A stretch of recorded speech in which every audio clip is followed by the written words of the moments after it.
بسم الله الرحمن الرحيم. قال الله تعالى في القرآن العظيم وفي القرآن المجيد بعد أعوذ بالله من الشيطان الرجيم. بسم الله الرحمن الرحيم. ولقد نصركم الله ببدر وأنتم أذلة. صدق الله العليم.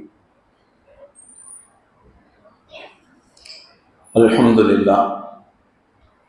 கண்ணியத்திற்குரிய பெரியோர்களே, சகோதரர்களே, தாய்மார்களே, சகோதரிகளே,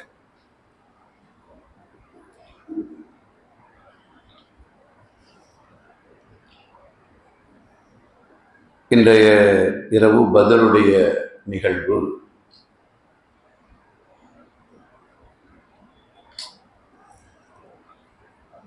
பத்ரு சஹாபாக்கள் அவர்களுடைய மேன்மை என்ன, அவர்கள் செய்த தியாகம் என்ன, இந்த பத்ருடைய போரை கொண்டு இந்த உலகிலே ஏற்பட்ட மாற்றங்கள் என்ன, அதிலிருந்து நாம் பெறக்கூடிய படிப்பினை என்ன என்ற நிகழ்வை நாம் வருடந்தோறும் நினைவுபடுத்தப்பட்டாலும் அதை நாம் மேலும் மேலும் அதை உள்வாங்க வேண்டிய கடமைப்பட்டவர்களாக இருக்கின்றோம் என்பதை நினைவு கூர்ந்து பத்ரு சஹாபாக்கள், பொதுவாக ஹஜ்ரத் முஹம்மது முஸ்தபா ஸல்லல்லாஹு அலைஹி வஸல்லம் அவர்கள் 1,24,000 தோழர்களை கொண்டு இந்த இஸ்லாத்தை நமக்கு பக்குவப்படுத்தி கொடுத்தார்கள். ரொக்கமாக கிடைச்சது நபியினுடைய ஹயாத்தில். அதிலே இருந்து ஒளிவிளக்குகளாக தேர்ந்தெடுக்கப்பட்டவர்கள் தான் இந்த 313 சஹாபாக்கள். இந்த சமூகம் 313 தெரிந்து வைத்திருக்கிறது. ஆனால் அந்த 313 பேர்கள் செய்த சாதனை என்ன, அவர்களுடைய வாழ்விலே நிகழ்ந்த தியாகங்கள் என்ன, அதை தெரிய வேண்டும். 313 என்பதை அடித்தட்டு மக்கள் வரையும் கொண்டு போய் சேர்த்திருக்கிறோம். ஆனால் அவர்கள் ஒவ்வொருவருடைய வாழ்விலேயும் அற்புதமான நிகழ்வுகள் நிகழ்ந்தது. அதை இந்த சமூகம் விளங்கி வைத்திருக்க கடமைப்பட்டிருக்கிறது. இவர்கள்தான் அஸ்திவாரம். யார் அவர்கள்? பத்ரு சஹாபாக்கள்.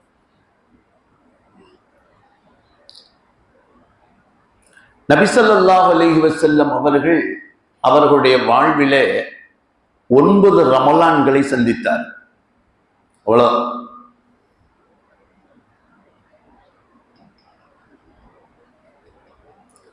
அந்த 9 ரமலானை சந்தித்த நபி ஸல்லல்லாஹு அலைஹி வஸல்லம் அவர்கள் முதல் ரமலானிலே இந்த பத்ருடைய போரை சந்தித்தார். ஏதோ ஒரு 4-5 வருஷத்துக்கு பிறகு அல்ல, ஃபர்ஸ்ட் ஸ்டார்டிங்கே முதல் ரமலானிலேயே பத்ருடைய போர். கொஞ்சம் நினைச்சு பாருங்க. முதல் அப்பதான் ரமலானே. ஆனா அந்த முதல் ரமலானிலேயே 17வது நாள் அதிகாலையிலே பத்ருடைய போரை சந்திக்கிறார்கள் நபி. ஆனா அந்த 313 சஹாபாக்கள் எல்லாமே அப்பதாங்க அந்த ஈமானுடைய சுவையை சுவைத்தவர்கள். ஈமானுடைய அந்த கலிமத்து தௌஹீதை தங்கள் வாழ்க்கையிலே சொந்தமாக்கி கொண்டவர்கள். ரமலான், சரியான வெப்பம். அது சவுதி அரேபியா எப்படி இருக்கும்? சரியான வெப்பம். அந்த வெப்பத்துக்கு மத்தியிலே நபி ஸல்லல்லாஹு அலைஹி வஸல்லம் அவர்கள் இந்த 313 அஸ்திவாரமாக இருந்த சோழர்களை வைத்து பத்ருடைய போரை சந்திக்கிறார்கள். 17வது காலை தொடங்கி பெருநாள் வரையும் அந்த போர் நடைபெற்றது. 14 இருந்து பெருநாளைக்கு எத்தனை மாசம் இருக்கும்? அவ்வளவுதான். இந்த ஒரு 13 நாளுடைய போர் தான். அல்லாஹ் உலகத்தினுடைய நிலைமையவே அப்படி மாத்திட்டார். அந்த பத்ருடைய போர்ல மட்டும் வெற்றி கிடைக்கலன்னு வச்சுக்கோங்க. வெற்றி கிடைக்கலண்டா படைத்த ரப்பை வணங்குவதற்கு இந்த உலகத்தில் ஆள் கிடையாது. உலகத்துல ஆள் கிடையாது. நம்மளாம் சொல்லுவோம்ல, அப்பல நீ மட்டும் எனக்கு கை கொடுக்கல நான்லாம் குடும்பத்தோட தற்கொலைக்கு போயிருக்கேன். சில பேர் இன்னைக்கு பேசுறாங்க. இன்னைக்கு தக்க நேரத்துல உதவி செஞ்ச இந்த 313 சஹாபாக்கள் கொடுத்த தியாகம் இருக்குதே, தியாகம் இன்னைக்கு வரையும் அல்ல, உலகம் அழிகின்ற வரையும் படைத்த ரப்பை வணங்குவதற்குண்டான சூட்சுமத்தை, திருப்பு முனையை ஏற்படுத்தி கொடுத்தவர்கள். அவங்கள ஒவ்வொருத்தரையும் பார்க்கலாமா? எவ்வளவு பெரிய மாற்றம். அந்த ஸ்ரீதேவிகள் யார்? அவர்களுடைய பெயர் என்ன? அவங்களுக்கு எப்படி இப்படிப்பட்ட அந்த தியாகத்தினுடைய உணர்வு வந்துச்சு? பத்ர் என்பது ஒரு கிணறு, ஒரு கிணற்று பகுதி. மக்கா டு மதீனா போறதுக்கு இடையில இருக்கக்கூடிய ஒரு பகுதி. நீங்க எல்லாம் பெரும்பான்மையான மக்கள் பத்ர்ல கொண்டு போய் உங்களை காமிப்பாங்க.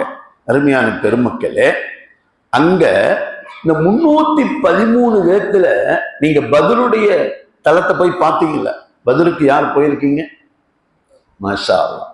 அங்க போய் பார்த்தீங்கன்னா இந்த 313 பேத்துல 14 சஹாபாக்கள், இந்த 14 சஹாபாக்களுடைய பெயர் பொறிக்கப்பட்ட ஒரு ரவுண்டு கல் ஒண்ணு ஒரு கபர்ல இருக்கும்.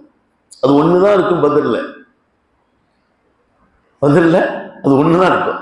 எல்லாமே சொர்க்கவாசிகள். அல்லாஹ் இந்த 14 பேத்தையும் பொறுக்கி எடுத்து என்ன செஞ்சான்? அல்லாஹ் சொர்க்கத்துக்கு சொந்தக்காரர்களாக தேர்ந்தெடுத்து கொண்டார். அல்லாமா புகாரி ரஹ்மத்துல்லாஹி அலைஹி இந்த 313 பேரையுமே தன்னுடைய புகாரியில குறிப்பிடுறார்.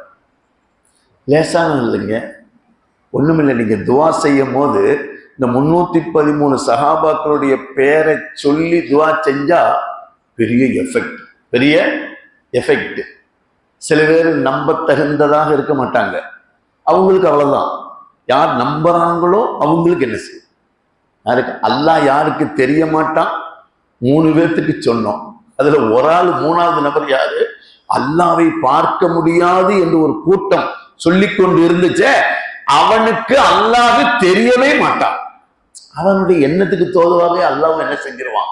தன்னை அவனிடத்திலிருந்து மறைத்துக் கொள்வான். அருமையான பெருமக்களே, உலகத்துல ஒருத்தர் சாதனையாளராக, எப்படி நான் ஒரு புரட்சி புரியணும் அப்படி ஆசை இருக்கா இல்லையா? சொல்லுங்க. அது புரட்சி தலைவரோட விட்டுருலாமா? ஏங்க, ஒவ்வொருத்தரும் ஒரு புரட்சி புரியணும்னு ஆசை இருக்கா இல்லையா? ஒரு சாதனை புரியணும். ஏன் என்ன ஆயிட்டீங்க? நீங்க இருக்கீங்களா ஜெத்து? பாத்துங்க ஜெத்து, நாங்க அப்படி ஆமீன்னு சொல்றோம். ஒவ்வொருத்தரும் ஒரு சாதனையாளராக உருவாக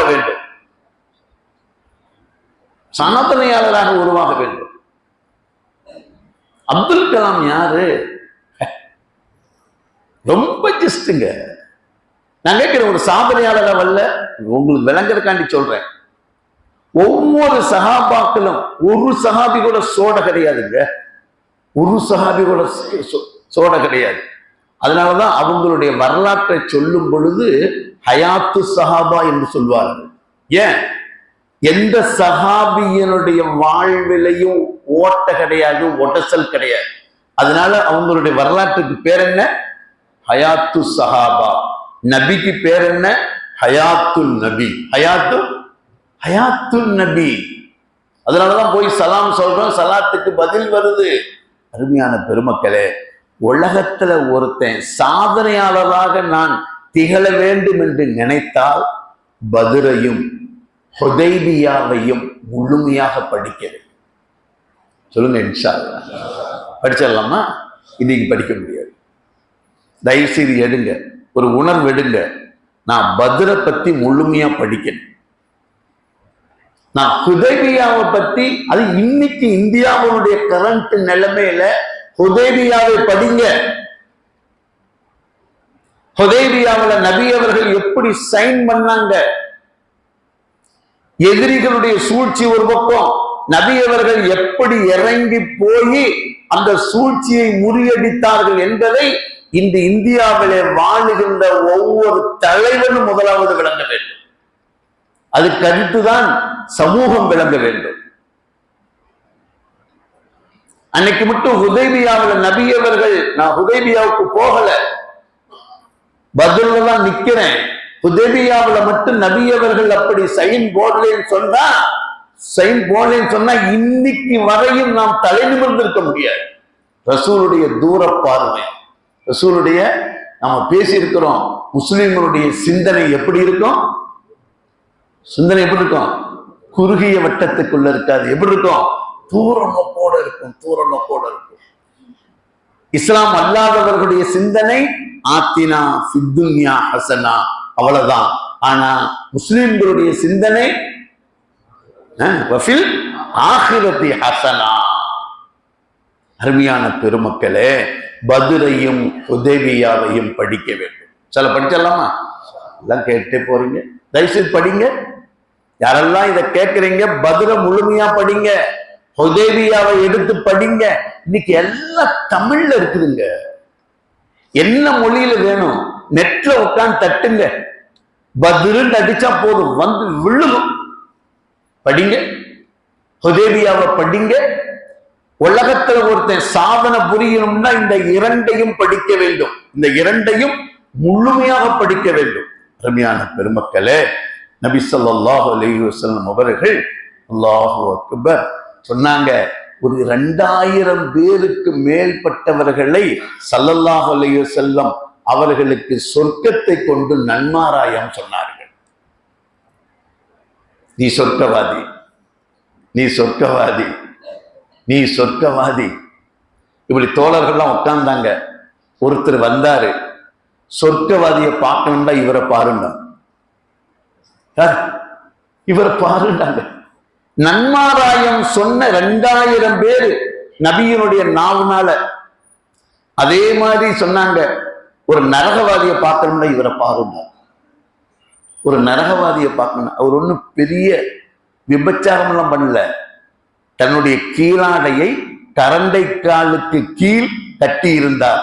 நரகவாதியை பார்க்க வேண்டும் என்றால், நரகவாதியை பார்க்க வேண்டும் என்றால், நபியவர்களுடைய நன்மாராயம் சொல்லப்பட்ட 2000 பேரு சொர்க்கத்துக்கு நன்மாராயம் சொல்லப்பட்டவர்கள், அதிலேதான் முத்தெடுத்து சொத்தாக கிடைத்தவர்கள் தான் இந்த 313. மீதி எவ்வளவு பேர் இருக்காங்க? 2000த்துல 313 போயிட்டா. நபி அவர்கள் ஒவ்வொருத்தரையும் இனங்காட்டினார்கள். அருமையான பெருமக்களே, பிற 12, இன்னைக்கு எத்தனை? 17. பிறை 12க்கு பத்ருக்கு வந்தார்கள். எங்க? இந்த பத்ருடைய இடத்துக்கு வந்தது. போர் மூண்டது 17. போர் 3 பெருநாள் வரையும் நடைபெற்றது போர். ஆனால் பத்ருடைய தலத்துக்கு வந்தது எப்ப? 12ல வந்தாங்க. அல்லாஹு அக்பர். நான் அந்த போருடைய முழு வரலாற்று செய்தியை சொன்னால் இப்பொழுது உங்களுக்கு விளங்கவும் செய்யாது, அதை விளக்கவும் முடியாது. இந்த போருடைய படிப்பினை நிகழ்வுகளை மட்டும்தான் நான் சுருக்கமாக என்ன செய்கிறேன், நமக்கு இருக்கக்கூடிய வளமையான நேரத்திற்குள் ஞாபகப்படுத்த கடமைப்பட்டிருக்கிறேன். அல்லாஹ் சொல்றான், வலக்கது நஸரக்குமுல்லாஹு பிபத்ரின் வஅன்தும் அதில்லா.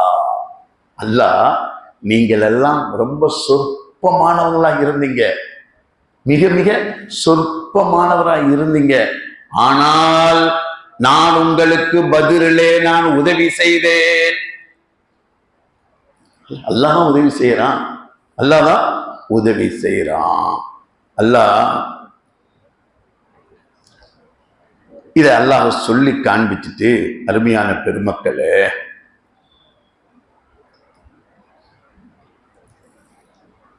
நான் பதில உங்களுக்கு உதவி செஞ்சேன்னா அல்லாஹ்வா இறங்கி உதவி செஞ்சான்? கேள்வி வருமா இல்லையா? மலக்குகளை கொண்டு என்ன செஞ்சான்? அல்லாஹ் உதவி செய்தான்.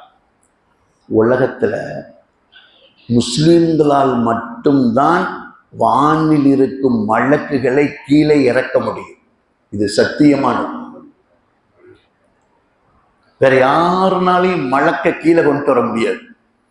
அந்த ஆற்றல் யாருக்கு தான் கொடுத்துருக்கான்? பெரிய ஜனாதிபதியா இருப்பான், பெரிய பிரதமர், இந்த நாட்டு உலகத்தாலுவான். முஸ்லிம்னாலதான் வானத்தினுடைய மலக்குகளை எங்க கொண்டு வர முடியும். இதெல்லாம் நமக்கு கிடைச்ச பெருமைங்க. நமக்கு கிடைச்ச, நம்ம பாவத்தெல்லாம் பார்க்காதீங்க, நமக்கு இருந்த அந்த ஈமான பாருங்க. ஒரு மூமினால மட்டும்தான் மலக்குகளை உலகத்துக்கு கொண்டு வர முடியும். அருமையான பெருமக்களே, பத்ருடைய களம், எதிரிகள் ஒரு பக்கம், ஈமான் கொண்ட மக்கள் நோன்பு வைத்து அந்த 17வது பகலிலே பாவம் அந்த 313 பேர்கள் வயிறு ஒட்டி போய் சுடுமனை பாலைவனத்திலே நிற்கிறார்கள். அப்பொழுதுதான் ஈமான் ஏற்றவர்கள். எதிரிகள் 3 மடங்கு நிற்கிறார்கள். ஆனால் அந்த தளத்துல நின்றாங்க பாருங்க, அதான் முதல் வெற்றி. ஹலோ, இன்னைக்கு நம்மளதுலயே பேச ஆரம்பிச்சுட்டாங்க. ஹஜ்ரத், எல்லா இதுவும் அவங்க கைக்கு போயிருச்சு. ஹஜ்ரத், கோர்ட்டு போயிருச்சு, மீடியா போயிருச்சு, தேர்தல் கமிஷன் போயிருச்சு, எல்லாம் அவங்க கைக்கு போயிருச்சு. ஹஜ்ரத், நம்ம நிலைமை என்ன? யார் இருக்கா? ஒன்னாலதான் மலக்க கீழே கொண்டு வர முடியும். அவனிடத்தில் இத்தனை அதிகாரம் இருந்தாலும் அவன் என்ன செய்ய முடியாது? மலக்குடைய உதவியை வாங்க முடியாது. அருமையான பெருமக்களே, பத்ருடைய களம், பத்ருடைய நிக்குது. இங்கிட்ட எத்தனை பேர் நிக்கிறாங்க? 313. எதிரில அப்படியே 3 மடங்கு 1000 எதிரிகள் புடைசூழ நிற்கிறார்கள். அல்லாஹு அக்பர், அல்லாஹு அக்பர். அதுவும் அதுல அபூஜஹல் 1000 பேரோடு நிற்கிறான். இங்க நம்ம 313 பேர் நிக்கிறோம். 700 ஒட்டகத்துல வந்திருக்காங்க. இதுல 300 குதிரைகள். அப்புறம் பெண்கள், எதுக்கு? இந்த பாட்டு பாடுறதுக்கு. அப்புறம் ட்ரிங்க், எல்லாத்தோட தாரதப்பட்டையோட அறுத்து சாப்பிடுவதற்கு, மாமிசத்தை சாப்பிடுவதற்கு ஒட்டகங்கள். இத்தனை படைகளோட எதிரிகள் நிற்கிறார்கள். பாவப்பட்ட மக்கள், முதலாவதாக இஸ்லாத்தை ஏற்றுக்கொண்ட மக்கள், முதல் ரமலானுடைய நோன்பிலே அந்த சுடுமலை பாலை மனத்திலே நபி அவர்கள் தலைமையாக இருக்க, ஹஜ்ரத் அபூபக்கர் உள்பட எல்லோரும் 313 தோழர்களும் நிற்கிறார்கள். அருமையான பெருமக்களே, அவங்கள்ட்ட எந்த ஒரு சொல்லிக் கொள்ளக்கூடிய அளவுக்கு உண்டான போர் சாதனங்கள் இல்லை. 2 குதிரை இருந்துச்சான். 2 சாப்பாட்டுக்கு ஒன்றும் இல்லை. சாப்பாட்டுக்கு எதுக்கு? எல்லாம் நோன்புல வச்சிருக்காங்க. எல்லாம் நிற்கிறார்கள். அருமையான பெருமக்களே, அப்படி நின்று கொண்டிருக்கக்கூடிய வேளையில் தான் போர் மூழ்கிறது. நான் சுருக்கத்துக்கு வருகிறேன். போருக்குள்ள போகல. அந்த போருனுடைய அந்த சூட்டை காமிச்சேன். அந்த மைதானம் எப்படி நிக்குதுன்னு பார்த்துட்டீங்களா? எப்படி நிக்குதுன்னு. நம்மளாம் நிக்க கூட மாட்டோம்ங்க. எதிரி அதிகமா இருந்தாண்டாவே நம்ம என்ன செய்வோம்? அதாவது அறிவில்லாம செஞ்சுக்கிட்டு இருக்கலாம். யார்கிட்ட மோதணும்னு வேணா யாரு? நம்மால் இந்த இலவசமா ஐடியா சொல்றதுக்கு நமக்கே சொல்லுவோம். நம்மகிட்ட கேட்கிறாங்க, அதுல இப்படி இருந்தா, அப்புறம் அப்படி இருந்துச்சுண்டா, இது ஹலால் தானே? இது ஹலாலுக்கு முடிவு பண்ணிட்டான். நம்ம வாயில வாங்கணும். அதுக்கு என்ன சொல்றான்? இது அதுல இப்படிதான் வாங்குறோம். அப்புறம் என்ன செய்யலாம்? இப்படிதான் கொடுக்குறோம். இது ஹலால் தானே? வாங்க நோம்பு திறந்துட்டு பேசலாம். என்னது? அவ்வளவுதான். அதோட போயிருக்கான். அருமையான பெருமக்களே, இந்த பத்ர்ல உண்டான ஒரு பெரிய இந்த வெற்றிக்கே காரணம் என்னண்டா, அதை மட்டும் நான் சொல்லி முடிக்கிறேன். துவா. சொல்லுங்க. ஹஜ்ஜில் ஹஜ்ஜில் ஹஜ்ஜில் எத்தனையோ கிருகிகள் இருக்குது. மினாவில் தங்குறோம், முஸ்தலிஃபாவில் தங்குறோம், சைத்தானுக்கு கல் எறிகிறோம், தவாஃப் ஜியாரத்து செய்யறோம். ஆனா ஹஜ்ஜுண்டா என்ன சொல்லுங்க? ஹஜ்ஜுண்டா அரஃபாண்டா என்ன? அரஃபால என்ன இருக்கு? துவா தான் இருக்கு. துவா தான் இருக்குது. அரஃபாவுடைய தினத்திலே லொஹருடைய நேரத்திலேயே லொஹரையும் அசரையும் சேர்த்து தொழுது விட்டு, தொழுதாச்சா? மணி என்ன? 12. மணி என்ன? 12. மக்ரிபு வரையும், மணி 7 மணி வரையும் அரஃபாவுடைய மைதானத்திலே நின்று அல்லாஹ்விடத்திலே கையேந்தி அழுகிறார்கள். அதான் ஹஜ். இப்ப வாங்க, ஹஜ்ஜின்னா என்ன? அரஃபா. அரஃபாண்டா என்ன? துவா. பத்ருன்னா என்ன? துவா. பத்ருன்னா என்ன? காலையில சுபுகுக்கு எல்லாம் போகணுங்க போர்க்களத்துக்கு. இந்த 313 சஹாபாக்களையும் ஸல்லல்லாஹு அலைஹி வஸல்லம் எல்லாத்தையும் அந்த கூடாரத்துல படுக்க வச்சுக்கிட்டு, அல்லாஹு அக்பர், திறந்த வெளி மைதானத்துல எல்லாம் இருக்கிறாங்க. ஸல்லல்லாஹு அலைஹி வஸல்லம் ராவெல்லாம், அந்த இரவெல்லாம் அல்லாஹ்விடத்திலே சஜிதாவிலே இருந்து கேட்டார்கள். யா ஹய்யு யா கய்யூம். சொல்லுங்க. யா ஹய்யு யா கய்யூம், யா ஹய்யு யா கய்யூம், யா ஹய்யு யா. இஸ்முல் ஆலத்தை கொண்டு நபி அவர்கள் இரவெல்லாம் துவா செய்தார்கள். பத்ருல அதான் வெற்றி. பத்ருல அதுதாங்க வெற்றி. பத்ருல அதுதாங்கள் வெற்றியை வாங்கி தந்தது துவா. பத்ருல இந்த துவா தான் யாரை இழுத்து வந்தது? வானவர்களை இழுத்து வந்தது. எப்படி வந்தாங்களாம்? நபியினுடைய லெப்ட்ல, வலது பக்கத்துல ஜிப்ரீலுடைய தலைமையில 500 மலக்குகள், அப்புறம் ரைட்ல மீகாயிலுடைய தலைமையில எத்தனை மலக்குகள்? எப்படி இருக்கும்? இந்த மலக்குகளுக்கு போர்க்களத்துல என்ன தெரியுமா? என்ன தெரியுமா? ஒவ்வொருத்தரையும் புடிச்சிட்டு வர்ற வேலை. புடிச்சிட்டு வர்ற வேலை யாரு? மலக்கு. கொண்டு வந்து நிப்பாட்டிடுவாங்க. அவனுக்கே எப்படி வந்தோன்னு தெரியாதான். யார் பிடிச்சிட்டு வந்தா? இந்த உதவியெல்லாம் இருக்குதுங்க, ஒன்னும் பயப்படாதீங்க. நாம மட்டும் ஈமான் நிமிர்ந்து நின்றோம்னா, நம்மளைய எவன் வெளி துரத்துன்னு நினைக்கிறானோ அவனை ஓட விரட்டிடுவோம். ஆனா அந்த ஈமானுடைய உறுதி வேணும். இந்த ஈமானுடைய உறுதி வேணும். அதான் வரலாறு. அதுதான் வரலாறு. போர்க்களத்துல சஹாபாக்கள் பயப்படல. அல்லாஹ் தூக்கத்தை கொடுத்தான். எல்லாரும் தெம்பா இருந்தாங்க, நோன்பு வச்சிருந்தாங்க, சோர்ந்தர்ல. ஆனா ஒவ்வொரு எதிரிகளை யார் பிடிச்சிட்டு வந்தா? மலக்குகள் பிடிச்சு கொண்டு வந்து கொடுத்தாங்க. துவாவுடைய மகிமை. துவா இந்த உம்மத்து ஒன்றும் விளங்க வேண்டிய விதத்துல விளங்கல. துவாவுல அவ்வளோ பெரிய ஸ்ட்ராங் இருக்குது, அவ்வளோ பெரிய ஸ்ட்ராங் இருக்கு. அருமையான பெருமக்களே, ஃபுலைல் இப்னு ஐயாத் ரஹிமஹுல்லாஹ் ஒரு பெரிய இமாம். இவரு தன்னுடைய மனைவியை ரொம்ப சரியாக வைத்திருந்தார்ல. நல்ல தீன், ஒழுக்கம் எல்லாத்தையும் சொல்லி கொடுத்து வச்சிருந்தார். நம்மள்ட்ட மனைவி இருக்காங்க, தீனை சொல்லி கொடுத்துருக்குமான்னு தெரியல, அல்லது தீனோட இருக்குதா என்னன்னு தெரியல. இருக்கிறாங்க, ஏதோ அவங்களுக்கு தெரிஞ்ச விவரத்தோடு இருக்காங்க. ஆனா இந்த ஃபுலைல் இப்னு ஐயாத் இருக்காரு, இவருடைய மனைவி சரியாக மனைவியை நடத்தார். அதோட ஹக்கை நிறைவேற்றிட்டு வந்துகிட்டு இருந்தார். இவர் யாருண்டா ஃபுலைல் இப்னு ஐயாத் அன்னைக்கு இருந்த மன்னருடைய கூட்டாளி. அந்த மன்னருக்கு கூட்டாளி. ஆனா இவருடைய தன்மை என்ன தெரியுமா? யார்கிட்ட கை நீட்ட மாட்டார். யார்கிட்டையும் கை நீட்ட பழக்கம் கிடையாது. அது ஒரு நல்ல பழக்கம். கை நீட்டக்கூடாது, யாசகம் கேட்கக்கூடாது.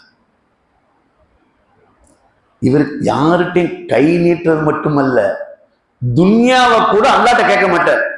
நாமெல்லாம் கேட்கிறோமே, ரப்பனா ஃபித் துன்யா ஹஸனத்தன், யா அல்லாஹ் எனக்கு உலகத்தையும் அழகாக்கி வை, ஆகிரத்தையும் அழகாக்கி வை.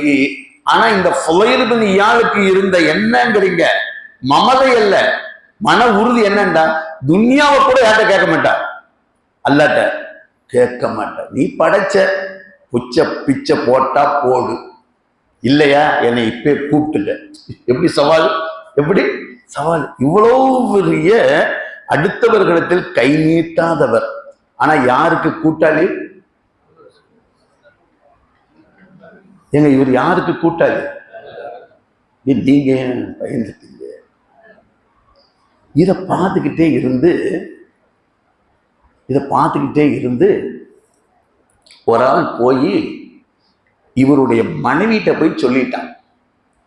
இவருடைய மனைவி இவர் சரியா தான் வச்சிருந்தார், நல்ல ஈமான் தான் வச்சிருந்தார். என்னது, ஏன் இப்படி ஒரு கூரை வீட்டுல, ஏன் இந்த தகர வீட்டுல?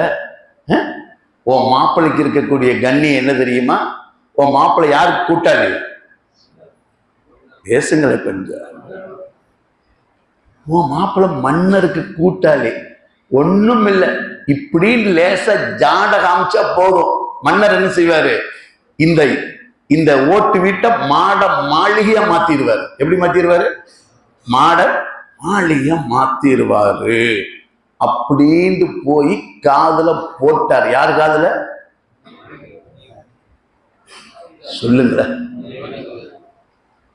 அவருடைய மனைவி காதலிங்க, நம்ம உங்க மனைவி காதல போட்ட மாதிரியே பேசுறீங்க. அவருடைய மனைவி காதல போட்டார். இப்ப யாராவது ஒரு ஆள் இருப்பான்ல, அதெல்லாம் இருக்காங்க, நிறைய பேர் இருக்காங்க. அது மாதிரி நல்லது செய்யறானே இல்லை, இப்படி புண்ணியமான காரியத்தை செஞ்சிருவான், போற போக்குல செஞ்சுட்டு போயிடுவான். இவரு வீட்டுக்கு வர்றாரு. யாரு? ஃபுலைல் பின் இயால் வீட்டுக்கு வர்றாரு. வந்தா மேடத்தினுடைய முகம் கொஞ்சம் மாறி இருக்கு, முகரையாயிடுச்சு. முகரை பார்த்துருக்கீங்களா? நிறைய பார்த்துருப்பீங்க, நிறைய. இவருக்கு தெரியாது டெய்லி எப்படி இருப்பாங்க வைஃப். இன்னைக்கு என்னன்னு தெரியல, முகம். நம்மளும் எல்லாம் பார்த்துக்கிட்டு தான் இருக்கோம், அப்பெல்லாம் சரியா இருந்து வச்சுக்கோங்க. இவருக்கு ஒன்றும் புலப்படலை. என்னடா, நம்ம வீட்டை விட்டு வெளியே போகும்போது முகமா இருந்துச்சு, இப்ப நம்ம போயிட்டு வந்ததுக்கு பிறகு பார்த்தா அது முகரையா இருக்குது. அது என்னவா இருக்குது? முகரையா இருக்குது. என்ன காரணம்? ஏதோ நடந்திருக்குது, ஏதோ ஒண்ணு நடந்திருக்கு. பார்த்தார். இவர் யாருங்கிறீங்க? அடுத்தவர்கிட்ட கை நீட்ட மாட்டார். எந்த ஒண்ணு யார்கிட்ட தான் கேட்பார்? அல்லாட்ட உலகத்தை கூட கேட்டதில்லை. கையை தூக்கிட்டார். அப்பா என்ன செஞ்சிட்டாரு? கையை தூக்கி இப்படி துவா செஞ்சாரு. அல்லாஹும்ம அம்மி பஷர மன் அஃப்ஸத ஈபான ஜௌஜத்தஹு. மறுபடியும் துவா ஓதுறேன். அல்லாஹும்ம அம்மி பஷர மன் அஃப்ஸத ஈமான ஜௌஜதி. என் மனைவியினுடைய ஈமான்ல எவன் குளறுபடி செஞ்சானோ அவனுடைய 2 கண்களும் குருடாகட்டும் துவா செஞ்சுட்டார். நீங்க வேற இங்க உட்காந்துக்கிட்டு ரம்ஜான்ல பள்ளியில மேகராவில் உட்காந்து பாவம், இதுக்கு இவ்வளவு பெரிய தண்டனையா? கையை தூக்கிட்டார். நல்லா இருந்தவர், நல்ல தீனை சொல்லி கொடுத்து வச்சிருந்தா. இது எவன் கெடுத்தான்னு தெரியல. இவரோட ஈமான்ல என்ன வந்துருச்சு? ஏன் அந்த அம்மாவுக்கு முகம் மாறுச்சுண்டா, நம்ம மாப்பிள்ளை பேப்பையெல்லாம் இவ்வளவு பெரிய தொடர்பு இருக்குது அந்த ஆளுக்கு. யாருக்கு? மன்னர்கிட்ட கூட்டாளி. ஏன் ஒரு வார்த்தை சொன்னா என்ன? இந்த ஓட்டுலே இருக்கணுமா? சீட்டு வீட்டுல அழகா மாட மாளிகை ஆயிருக்குமா இல்லையா அப்படிங்கிறது உள்ளத்துல வந்துருச்சு. யாருக்கு? மனைவிக்கு. இந்த ஆள் போய் சொன்னான்ல ஒருத்தன், அதுதான் முகரையில தென்பட்டுச்சு, முகம் மாறிடுச்சு. இந்த துவா செஞ்ச உடனே, கொஞ்சம் கவனிங்க, நான் ஏதாவது கதை சொல்லிக்கிட்டு இருக்கல. இந்த துவா செஞ்ச உடனே பக்கத்து வீட்டுக்காரன் இப்படி வர்றான்னா, பாய் பாய் எனக்கு கண்ணு தெரிஞ்சுக்கிட்டு 2 கண்ணு காணாம. மாப்பிள்ளை யாருன்னு தெரியுதா? இவன் தான் யாருடைய உள்ளத்துல போட்டது? உனக்கு பக்கத்து ஊர்ல இருந்தா இதான் வேலையா உனக்கு? 2 கண்ணும் போயிருச்சு. ஆனா இவர் துவா சத்தம் மட்டும் தான் செஞ்சாரு, சத்தம் மட்டும் தான் செஞ்சாரு. அஜத் அந்த துவாவை மறுபடியும் சொல்லாதீங்க அஜத்து, பயமா இருக்கு. என்ன பயம்? என்ன? அல்லாஹும்ம அம்மி பஷர மன் அஃஸத ஈமான ஸௌஜதஹு, யார் என்னுடைய மனைவியினுடைய ஈமானை பாலாக்கினானோ அவனுடைய 2 கண்களும் குருடாகட்டும். அல்லாட்ட கையேந்தனாரு, கண்ணு 2 குருடாயிருச்சு. அடுத்த செகண்ட் பார்த்தா யார் வர்றா?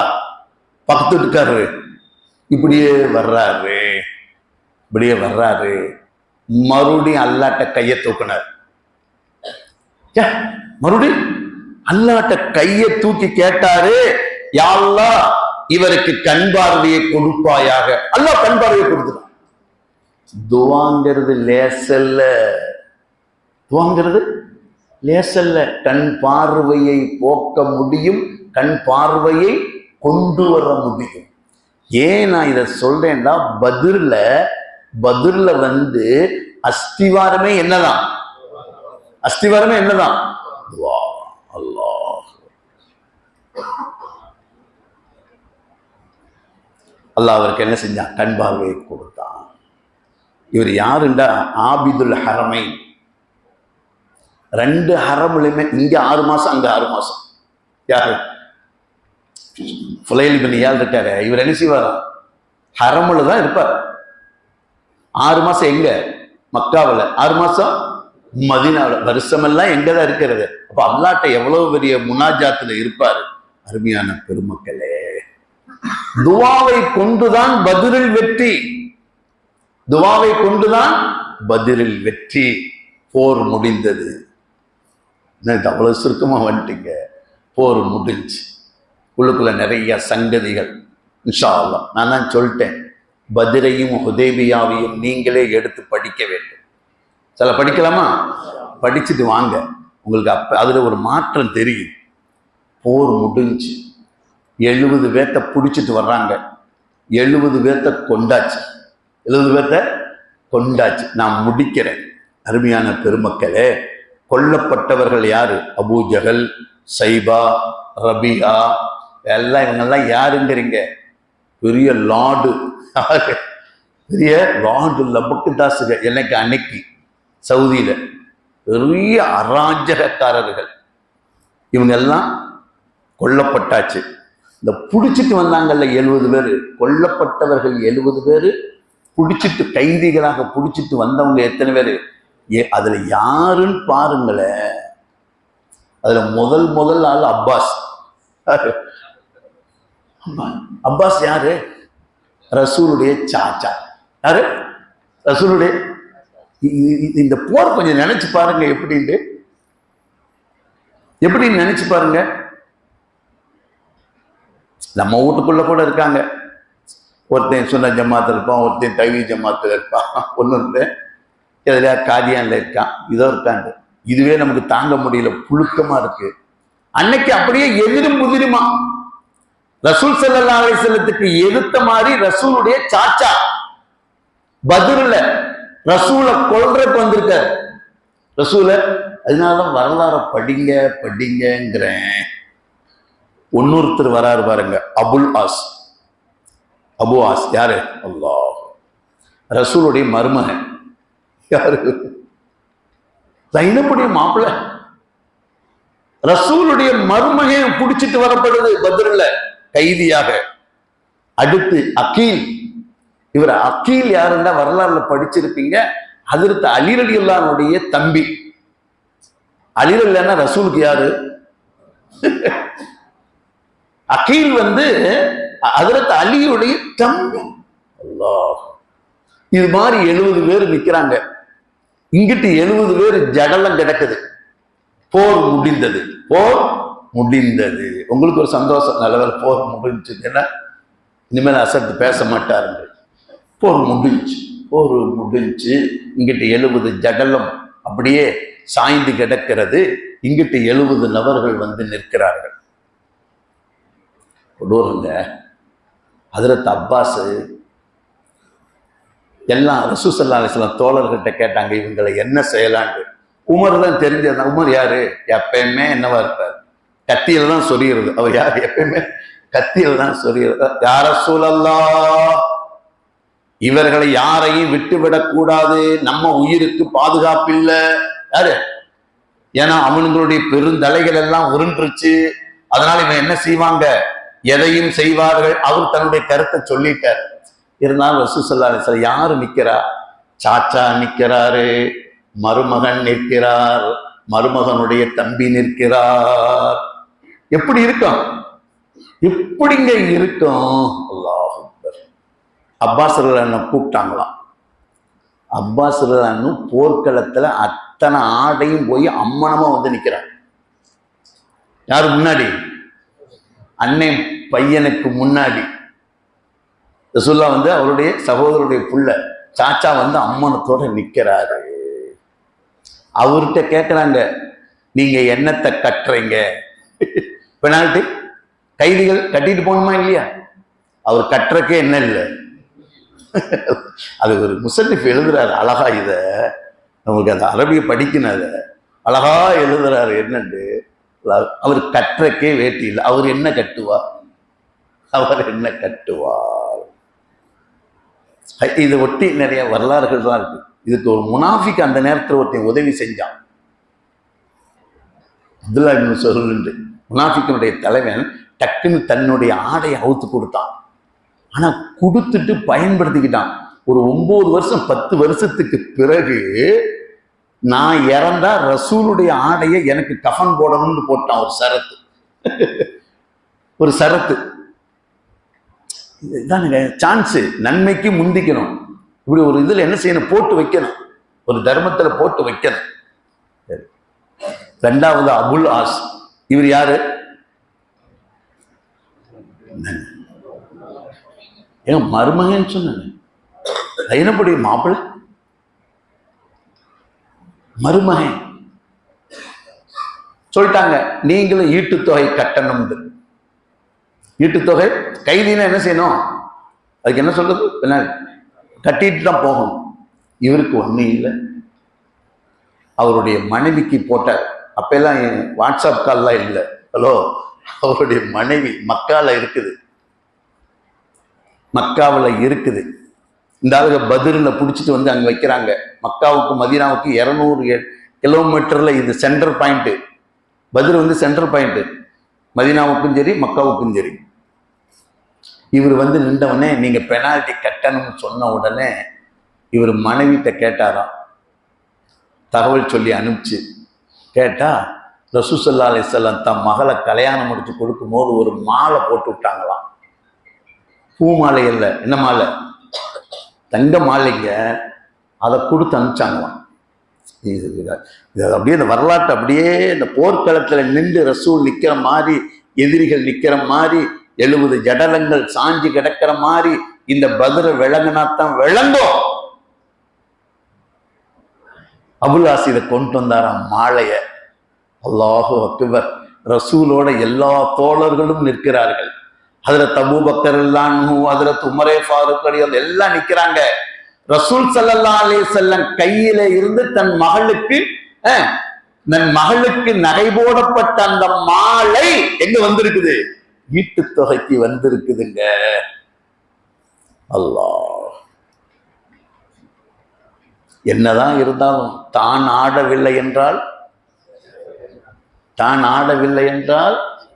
தசை ஆண்டும் என்பார்கள். ஆனா ரசூல் அந்த இடத்துல தடுமாறல. தோழர்கள் எல்லாம் கூட இருந்த தோழர்கள் சொன்னார்கள், யா ரசூலல்லாஹ், அபுல் ஆஸுக்கு நீங்கள் ஏதாவது மன்னிக்கலாமே? உங்களுடைய கரத்திலே உங்களுடைய மகளுக்கு போடப்பட்ட மாலை மீண்டும் உங்களுடைய கைக்கு ஈட்டு தொகையாக வந்திருக்கிறது. நாளை உங்களை கல் நெஞ்சம் படைத்தவர்கள் என்று யாராவது தூற்றுவார்கள், போற்றுவார்களே. என்னென்னமோ சொல்றாங்க. ஸல்லல்லாஹு அலைஹி வஸல்லம் அந்த இடத்துல சொன்னாங்க, அல்லாஹ், அபுல் ஆஸ், நீ பதிலுடைய களத்துல ஈமான் கொண்டவங்களை கொல்றக்காண்டி வந்தவர். ஆனால் ஒன்று, உன் மனைவியை மதீனாவுக்கு கொண்டு வந்து சேர்த்த வேண்டும், அதை நிபந்தனையாக வைத்து உன்னை விடுதலை செய்கிறேன் என்றார். மாலையை வாங்கல, மாலைய பிள்ளைக்கு போட்டதை வாங்கக்கூடாது, பிள்ளைக்கு போட்டதை வாங்கல. சொன்னாங்க மனைவி எங்க இருக்காங்க? மக்காவுல இருக்காங்க. நீ போருக்கு புறப்பட்டு வந்த பத்ருடைய களத்துல கைதியாக நிக்கிற, எனவே உன் மனைவி எங்க வந்து சேரணும்? மதீனாவுக்கு வந்து சேர வேண்டும்.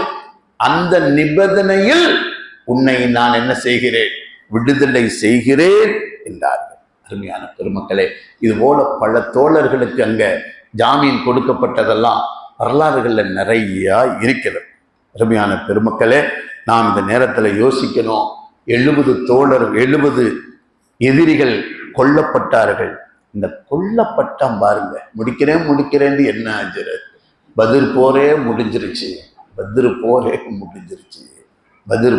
முடிஞ்சிருச்சு, எனக்கு அந்த மாலை கண்ணிலே நிற்கிறது. ரசூல் தான் நீண்டெடுத்த அந்த தன் குழந்தைக்கு போடப்பட்ட அந்த நகை மாலை கை கண்ணுக்கு முன்னால் நிற்கிறது. தியாகம் இல்லாமலாம் இந்த இஸ்லாத்தை கொண்டு வர முடியாதுங்க. இந்த அபூஜகல், அப்புறம் சைபா, ரபியா, இவங்களுடைய ஜடல்லாம் கிடக்குதுல்ல, இவன் எப்படியாப்பட்ட அக்கிரமம் செஞ்சா தெரியுமா? அதை மட்டும் ஒரு வரி சொல்லி முடிக்கிறேன். ஒரு நாள் பொழுது காபாவிலே நபி அவர்கள் 2 ரக்காத் தொழுகிறார். காபா மத்தாஃபலிங்க தவாப் செய்யறோம்ல, தொழுகிறார்கள். ஈரக்கொலை ஃபாத்திமா, வயது 7, பக்கத்திலே குழந்தை, 7 வயசு குழந்தைக்கு என்ன தெரியும்? ரசூல் தொழுதுகிட்டு இருக்கிறாங்க. இந்த அபூஜகள், இந்த சைபா, இந்த ரபியா, இவர்கள் தான் அரபுலகத்தினுடைய அரசாட்சிக்கு சொந்தக்காரராக இருந்தவங்க.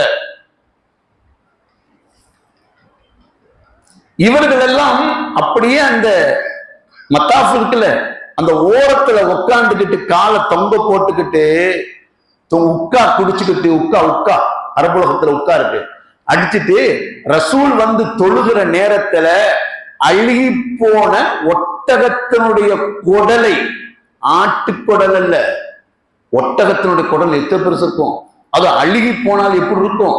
அந்த அழுகி போன குடலை எல்லோரும் கும்மாளமிட்டு கொண்டு அந்த ஒட்டகத்தை, அழுகி போன ஒட்டகத்தை அப்படியே கொண்டு வந்து நபி அவர்கள் சஜிதாவில் இருக்கும் பொழுது நபியினுடைய தலையிலே கொண்டு வந்து போட்டார்கள்.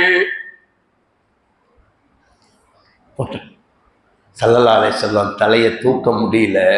ஒட்டக குடல் அது அழுகி போனதுல எப்படி இருக்கும்? அந்த வாடையிலே தூக்க முடியாது. வெயிட் 2வது வாடை. பக்கத்துல யார் நிக்கிறா? யாருங்க? அந்த குழந்தைனால எடுக்க முடியலைங்க. அத கோழி குடலா இப்படின்னு தள்ளி விடுறதுக்கு, ஆட்டுக்குடலா தள்ளி விடுவதற்கு யாருனால முடியல? ஃபாத்திமா நபி அவர்கள் சஜிதாவிலே இருந்து தலை தூக்க முடியாமல், எனக்கு ஏற்பட்ட அவமானமே என்று பார்க்கவில்லை, ஆனால் நான் பெற்றெடுத்த ஈரக்கொலை என் குழந்தைக்கு முன்னாலேயே இந்த செய்தி நடக்கிறது, யாருக்கு தாங்க முடியாதுங்க. நீங்க நல்ல வீதியில பார்த்தீங்கன்னா டக்குன்னு யாராவது ஒருத்தன் வந்து மோதிடுவான். மோதனதுமே இவன் யாரு மோதனா வச்சாங்கிறத பார்க்க மாட்டான், இதை யாராவது பார்த்தாங்களான்னு பார்ப்பான். பார்க்கலன்னா டக்குன்னு தட்டிட்டு எந்திரிச்சு போயிடுவான். தானே கீழே விழுந்தான்னு வச்சுக்கோங்க, இந்த விழுந்ததை யாராவது பார்த்தாங்களா இல்லைன்னா போட்டு போய்கிட்டே இருப்பான். யாராவது இல்லாட்டி பரவாயில்ல, அது யாரு? பெத்த பொம்பளை புள்ள 7 வயசு பக்கத்துல நிக்குது. அந்த தகப்பனுக்கு எப்படிங்க இருக்கும்? என்னதான் ரசூலா இருந்தாலும் அல்லாஹு அக்பர், அல்லாஹு அக்பர், தாங்க முடியல. ஸல்லல்லாஹு அலைஹி வஸல்லம் மெதுவாக என்ன செஞ்சார்கள்? தலையை தூக்கினா மகளை பார்ப்பதா, இந்த எதிரிகளின் ஓலத்தை பார்ப்பதா, எதிரிகளின் கும்மாளம் அடிக்கின்ற காட்சியை பார்ப்பதா? அந்த நேரத்தில் தான் அல்லாஹ்விடத்திலே கையேந்தினார்கள். சஜிதாவிலே இருந்த நேரத்திலே, யா அல்லாஹ், உன்னுடைய ஆலயத்திலே ஒரு 2 ரக்காத்தை எனக்கு தொழுவதற்கு கூட இது எதிரிகளுடைய இவ்வளவு பெரிய நெருக்கடிகளை தருகிறார்களே என்று கையேந்தின நேரத்தில் தான் இந்த 70 பேரும் பதிரிலே சாய்ந்தார்கள். யாரு? இந்த கும்மாளமிட்டு கொடலை கொண்டு வந்து கொட்டினானுங்கல்லங்க, அந்த 70 பேர் யாருங்கிறீங்க? 70 பேர் யாரு?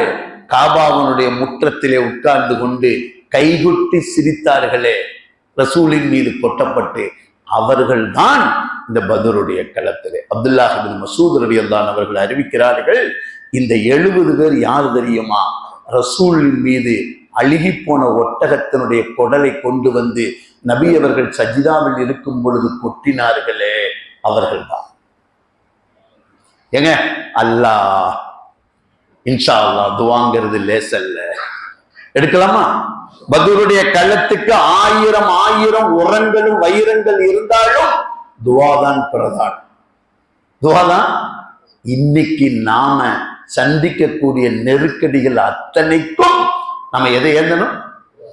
சொல்லுங்க, எதை ஏந்தணும்? அல்லாஹ்ட்ட கையேந்துவோமாக. அல்லாஹ் இந்த பத்ரு சஹாபாக்களை யா அல்லாஹ் உயர்தரமான தர்ஜாவில் வைப்பாயா.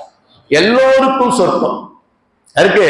எல்லோரும் நாம இன்னும் கூடுதலா என்னண்டா, அவங்கள வச்சு நமக்கு பரக்கத்தை தேடிக்கிறது. நாம அவங்களுக்கு பறக்க தேர்றதில்லை.